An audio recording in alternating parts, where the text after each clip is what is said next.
Comment équilibrer une équation de réaction? Nous allons d'abord étudier l'équation suivante. N2 plus H2 donne NH3. La molécule de diazote est constituée de 2 atomes d'azote. La molécule de dihydrogène est constituée de 2 atomes d'hydrogène. Enfin, la molécule d'ammoniac, NH3, est constituée d'un atome d'azote et de 3 atomes d'hydrogène. On constate ici que nous n'avons pas le même nombre d'atomes d'azote dans les réactifs et dans les produits. Et nous n'avons pas également le même nombre d'atomes d'hydrogène dans les réactifs et dans les produits. Pour équilibrer cette équation de réaction, nous devrons donc avoir le même nombre d'atomes d'azote dans les réactifs et dans les produits, et le même nombre d'atomes d'hydrogène dans les réactifs et dans les produits. Nous avons ici 2 atomes d'azote dans les réactifs. Pour avoir 2 atomes d'azote dans les produits, nous allons donc être obligés de rajouter une deuxième molécule d'ammoniac.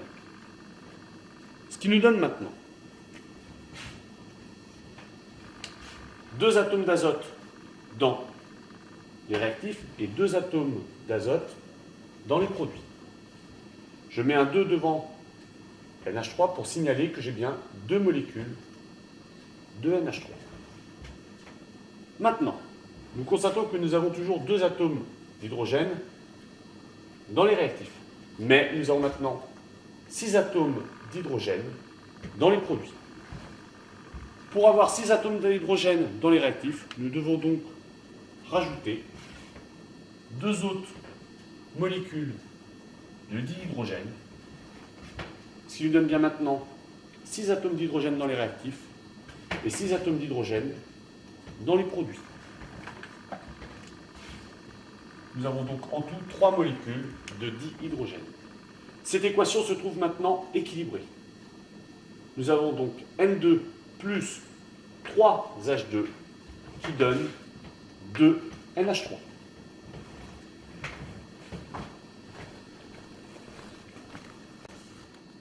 Nous allons maintenant étudier la combustion du méthane.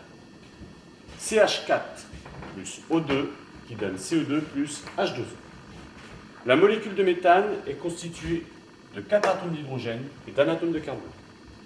La molécule de dioxygène est constituée de 2 atomes d'oxygène. La molécule de dioxyde de carbone est constituée d'un atome de carbone et de 2 atomes d'oxygène. Enfin, la molécule d'eau est constituée d'un atome d'oxygène et de 2 atomes d'hydrogène. Nous constatons que nous n'avons pas le même nombre de chaque type d'atome dans les réactifs et dans les produits. Nous allons essayer d'équilibrer ceci. Nous constatons que dans les réactifs, nous avons 4 atomes d'hydrogène, alors que nous n'avons que 2 atomes d'hydrogène dans les produits. Pour avoir 2 atomes d'hydrogène supplémentaires, nous devons donc rajouter une deuxième molécule d'eau. Nous avons maintenant 4 atomes d'hydrogène dans les produits et 4 atomes d'hydrogène dans les réactifs. Nous constatons maintenant que dans les produits, nous avons 4 atomes d'oxygène, mais nous avons seulement 2 atomes d'oxygène dans les réactifs. Pour avoir 4 atomes d'oxygène dans les réactifs, nous devons donc rajouter une deuxième molécule de dioxygène, ce qui nous donne bien maintenant 4 atomes d'oxygène dans les réactifs, 4 atomes d'oxygène dans les produits, un atome de carbone dans les réactifs, un atome de carbone dans les produits, et 4 atomes d'hydrogène dans les réactifs et 4 atomes d'hydrogène dans les produits. Cette équation de réaction est donc équilibrée. Nous allons maintenant étudier la réaction suivante. Cl2 plus H2S donne S plus HCl. Dans un premier temps, nous allons dénombrer chaque type d'atome dans les réactifs et dans les produits. Nous avons dans les réactifs 2 atomes de chlore. Nous avons également 2 atomes d'hydrogène et un atome de soufre. Dans les produits, nous avons un atome de soufre. Un atome d'hydrogène et un atome de chlore. Nous constatons donc que nous n'avons pas le même nombre d'atomes de chlore dans les réactifs et dans les produits, ni le même nombre d'atomes d'hydrogène.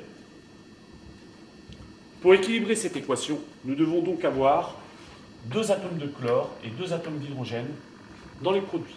Pour cela, nous sommes obligés de rajouter une deuxième molécule d'HCl, ce qui nous donne maintenant 2 atomes de chlore et 2 atomes d'hydrogène. Nous constatons que nous avons le même nombre d'atomes de chlore dans les réactifs et dans les produits, nous avons le même nombre d'atomes d'hydrogène dans les réactifs et dans les produits, et nous avons le même nombre d'atomes de soufre dans les réactifs et dans les produits. Cette réaction est donc équilibrée. Nous allons étudier l'équation de réaction suivante. H2S plus O2 qui donne S plus H2O. Nous allons dénombrer le nombre de chaque type d'atome dans les réactifs et dans les produits. Dans les réactifs, nous avons 2 atomes d'hydrogène, un atome de soufre et 2 atomes d'oxygène. Dans les produits, nous avons un atome de soufre. Nous avons 2 atomes d'hydrogène. Et enfin, nous avons un atome d'oxygène. Nous constatons donc que nous avons le même nombre d'atomes d'hydrogène et de soufre dans les réactifs et les produits, mais en échange, nous n'avons pas le même nombre d'atomes d'oxygène dans les réactifs et dans les produits. Nous allons donc équilibrer cette réaction. Afin d'avoir 2 atomes d'oxygène dans les produits, nous sommes obligés de rajouter une molécule d'eau. Ce qui nous donne à présent 2 atomes d'oxygène, mais également 2 fois 2 atomes d'hydrogène, soit 4 atomes d'hydrogène. Nous constatons donc à présent que nous avons bien équilibré l'oxygène, mais en échange, les atomes d'hydrogène ne sont plus équilibrés. Afin d'avoir 4 atomes d'hydrogène dans les réactifs, nous allons rajouter une deuxième molécule d'H2S, ce qui nous donne à présent 2 fois 2, 4 atomes d'hydrogène, mais également 2 fois 1 atome de soufre, 2 atomes de soufre. L'hydrogène et l'oxygène sont maintenant équilibrés, mais nous constatons donc que le soufre n'est plus équilibré.